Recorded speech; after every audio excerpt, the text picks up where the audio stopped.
ကိုယ့်ကိုလည်းချစ်တယ်လို့ပြောတယ်နောက်ွယ်မှာလည်းတခြားလူတွေနဲ့ပတ်သက်နေတယ်ဆိုတဲ့သူမျိုးက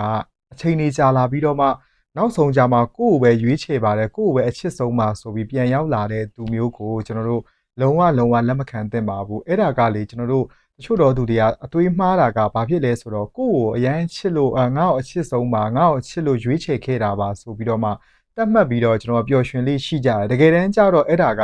သူတို့ရှုပ်ချင်တိုင်းရှုပ်ပွေချင်တိုင်းပွေပြီးတော့မှနောက်ဆုံးကြမှာကိုယ့်ကိုသူကဘာပဲလှုပ်လို့ရတယ်ဆိုတဲ့ပုံစံမျိုးနဲ့ကြောလို့ရတယ်ဆိုပြီးတော့စိတ်နဲ့ကိုယ့်ကိုသူတို့ကစိတ်ဒုက္ခပေးထားတာနောက်ဆုံးကြမှာကိုယ့်စီပြန်လာတယ်ဆိုတိုင်းကိုယ့်ကိုအရန်ချစ်လို့မဟုတ်ဘူးဆိုတာကိုလည်းသိစေချင်ပါတယ်တကယ်တမ်းကိုယ့်ကိုတကယ်အရန်ချစ်တယ်ဆိုရင်သူ့မှာနောက်တစ်ယောက်ဆိုတာမရှိဘူးအဲ့တော့ပြောရင်တော့ကိုယ့်ကိုချစ်တယ်ဆိုပြီးတော့မှ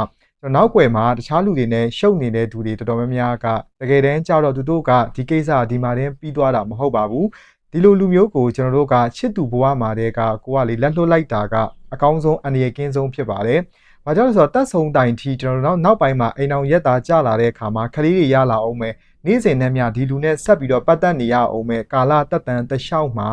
ကျွန်တော်တို့ဒီသူ့ရဲ့ဒီရှုပ်သက်ပွေတက်တယ်ဆိုတဲ့အကြည့်ကြီးကကျွန်တော်တို့လေတသက်လုံးအမြဲတမ်းကိုကခံစားရမှာဖြစ်တယ်ဒီနေရာမှာယောက်ျားလေးရောမိန်းကလေးရောပေါ့တချို့ကမိန်းကလေးဘက်ကရှုပ်ပွေတာရှိတယ်တချို့ကယောက်ျားလေးတွေကရှုပ်ပွေတာရှိတယ်အဲ့တော့ရှုပ်ပွေတာချင်းအတူတူပဲအဲ့တော့အိမ်အောင်ဘက်တွေကကျွန်တော်တို့ရွေးချယ်တော့မယ်ဆိုရင်ဒီလိုမျိုးချစ်သူတက်တန်ဘွားမှာတဲ့ကဒီလိုအရာမျိုးကိုကျွန်တော်တို့ကတေးသေးချာချာလေးစဉ်းစားဖို့လိုပါတကယ်တော့အဲ့ဒီအရာကတို့ရဲ့တဏှာစိတ်တွေဗီဇတွေရဲ့စိတ်တွေကြောင့်ဒီအရာကိုမဆွတ်လွတ်နိုင်ကြတာဖြစ်တယ်အဲ့တော့ကျွန်တော်တို့ပြောရမယ်ဆိုရင်တော့မိမချင်းတူတူပဲယောက်ျားချင်းတူတူဘယ်တာမှအပိုမပါလာတဲ့အရာကြီးကိုတို့ရဒီအမြင်အာယုံရရုပ်ချောတာရုပ်လှတာဒီຢာတွေအပေါ်မှာစိတ်ခံစားမှုတစ်ခုနဲ့တဏှာစိတ်ရကြီးတာဖြစ်တဲ့အတွက်ကြောင့်ဒီຢာတွေပေါ်မှာပတ်သက်ပြီးတော့ရှုပ်ပွေနေကြတာဖြစ်ပါတယ်အဲ့တော့ကြာပြီးဝါမဲ့သွားကအယိုးကြီးရှောင်ဆိုတဲ့စကားအတိုင်းပဲကျွန်တော်ထမင်းစားတဲ့အခါမှာအဓိကအရေးကြီးဆုံးအချက်ကဘာနဲ့ပဲဆာဆာဘိုက်တင်းနေဗျာအဲ့တော့အိမ်အောင်ရေးဒုက္ခတို့မှအချစ်ရေးဒုက္ခမှာလည်းဘ누구ပဲကိုကတကယ်တယောက်တည်းကိုချစ်တယ်ဆိုလဲအချစ်ရေးရပြည့်စုံတယ်ဒါပေမဲ့ကျွန်တော်တို့ကဖောက်ပြန်နေဆိုတဲ့အရာတွေနဲ့ရောပြီးတော့မှအချစ်ကိုရှုပ်ထွေးစွာလှုပ်လိုက်တဲ့အခါမှာဘာနဲ့တူလဲဆိုတော့ခဏပြောတဲ့ထမင်းစားတဲ့အခါမှာဘာနဲ့ဆာဆာဘိုက်တင်းနေဆိုတဲ့အရာမှာအဓိကအရေးကြီးဆုံးအချက်ကတက်ရှင်းလေးနဲ့ချက်ပြုတ်စားတောက်တာကကိုယ့်ရဲ့ကျန်းမာရေးကိုရေရှည်ညီညွတ်နိုင်တာပေါ့ဗျာအဲ့တော့မတက်မရှင်းတဲ့အရာတွေနဲ့ကျွန်တော်တို့စားတောက်တယ်ချက်ပြုတ်လိုက်တယ်ဆိုရင်ကိုယ့်ရဲ့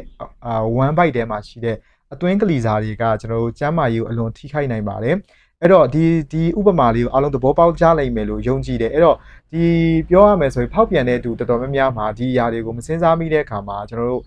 ရှေ့ဆက်သွားမယ့်အရာတွေမှာကိုယ့်ရဲ့နာမည်ကိုယ့်ရဲ့ဘုံကံဒီအရာတို့ကတော့